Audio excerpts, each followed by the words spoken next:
Hi YouTube, this is the Shortcut Engineering School.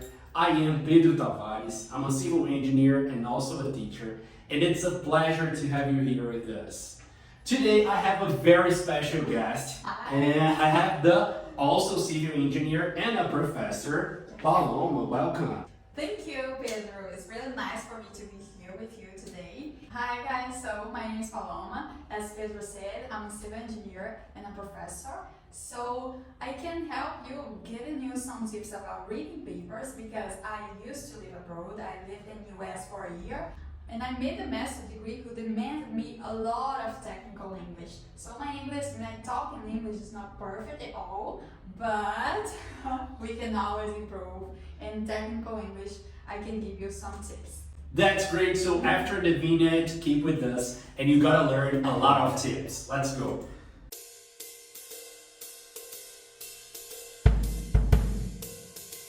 Alright, so today we're going to talk about some tips for you to read a scientific article.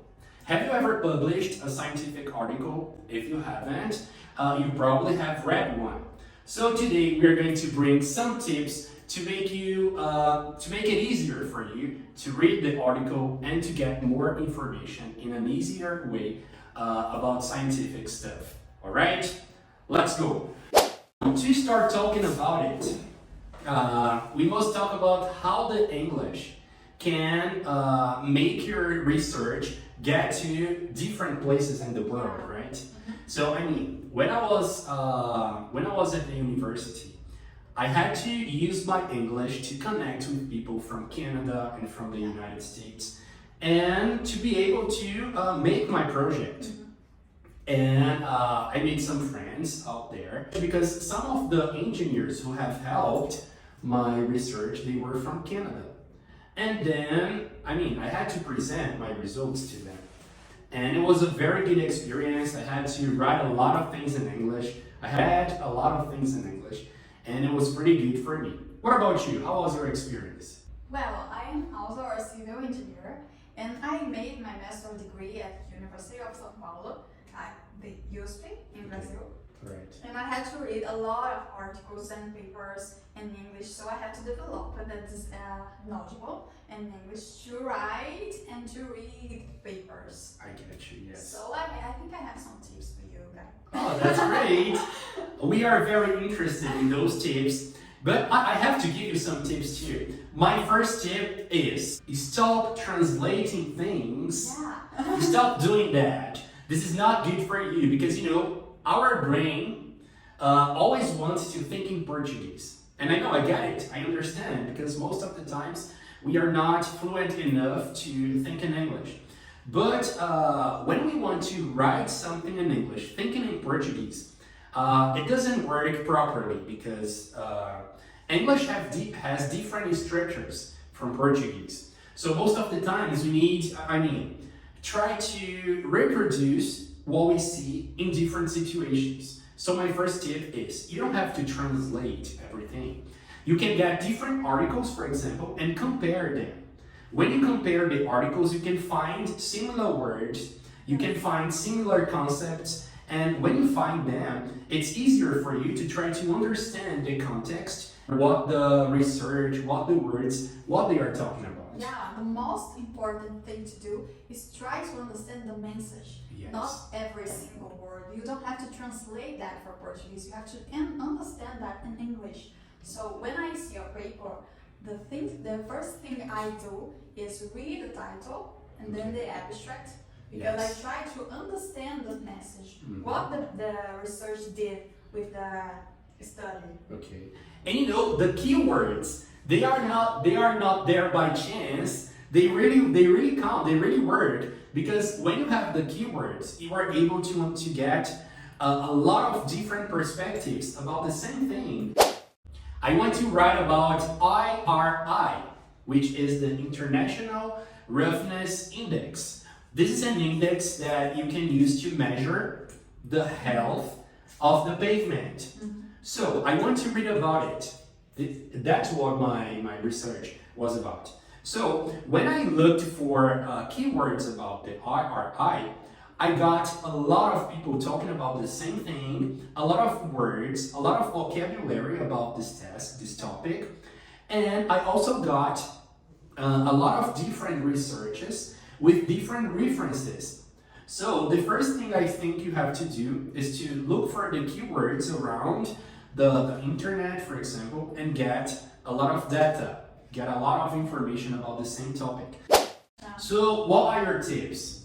Well, Pedro, the first thing I like to do when I see an article is to read the title. So I read the title and the abstract, so I get the message. What is this study about? So I read the message, I understand if this story is something that I really want to know. Well, I can go to read the introduction, the first part of the article. Okay. So when you read the introduction and the last paragraph, you can understand the object of the study. Okay, yes. So you get that. When you understand the object, you can go to the conclusion. So you will see if the conclusion is something that will help you in that research. That's it. It saves you a lot of time. Yeah. Right? I mean, it took me a lot of time to understand that structure. Yes, that's it. Because if you have to read a lot of different articles, Yeah. it takes you like months because they are pure science. So you have to read, understand, read it again, think about them. So when you get this strategy, I loved it actually. I mean, it saves you a lot of time. Yeah.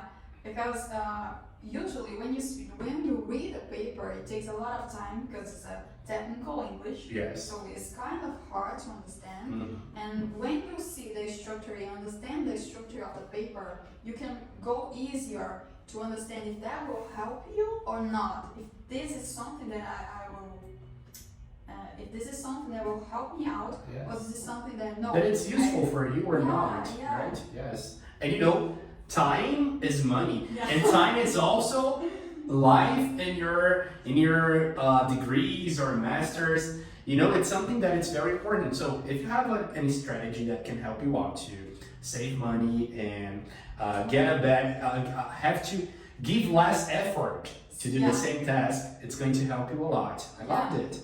Yeah, thank you. Okay, what else? Só isso. Só isso mesmo. Não fica com Deus. Yeah. And I think that most of people, when they are learning how to speak English and how to present information, technical information in English, they get insecure about if the people who are listening are going to understand, if he's going to make any mistakes. But I think that the most important thing about it is to start and do your best, because being fluent in English doesn't mean that you don't make mistakes. Yeah, and we have accent. We are Brazilian, we have accent. Absolutely. When I study abroad, I study in the US, I have my Brazilian accent. I will always have my Brazilian That's accent. it. So And this my is not a English- bad thing. No, it's not. My English will not be so good as someone English who was born speaking English. Yes. So I have the idea that my English is not perfect at all, but I am always improving myself. So right now it's not perfect, That's but the we point. can talk about it, we can improve, we can make better later. Yes. But right now we have to start. And we are not seeking for perfect. Yeah. Actually, it doesn't matter for us because being able to communicate in English, it doesn't mean that you are perfect. Your Yeah. English is perfect. It means that you are able to give a message to someone. And one good thing about living abroad, when I lived in the US, I have learned that people will always respect you because you speak English. It's not perfect, but you speak English. It's a second or third language. Yes, So you're not from there. Yeah. That's it. You are helping the communication. Yeah. People are just talking to you because of you. Yes. That's very important. That's true. Yeah. I mean, I have some friends who live in the US and we used to talk a lot by message and stuff. And they always say that when you know a second or a third language, it makes you smarter than people who doesn't, right? But it's also not that point, it's just a joke. But I think that the most important part about it, including English or general English, technical English, is that if the person who is listening to you, if they understand what you're saying, so That's you the go on. communication. Yes, That's you go on. You communication. got it. That's it. Alright, so thank you for coming. Thank you. It has been a pleasure to have you here in our school to talk about English, about engineering, It about was your really nice and Ah, I yes. really enjoyed so much. That's great. And for you all, you can subscribe here in our channel, on her channel. You can find a lot of content about engineering, so it's going to be good. Thank you for watching. Subscribe here, like and comment anything you want, and I see you next video. Bye.